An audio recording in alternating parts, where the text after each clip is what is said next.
აფეთქებული ქათამი და რაღაც საოცარი საჭმელები მოდის და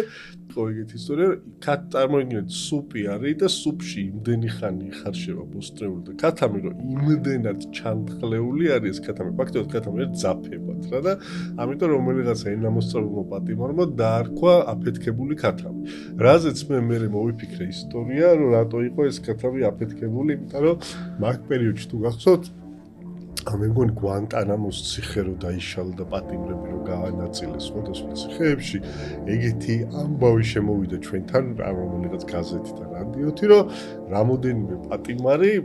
ქართულ პენიტენციალურ დაწესებულებებს უნდა გაენაწილებიათ და მე ავაგე ეგეთი ისტორია, რომ ეს გვანტანამოველი ტერორისტი ტიპები,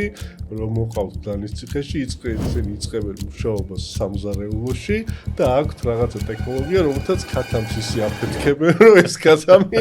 ძალიან ბევრ ნაწილად იშლება და ბევრ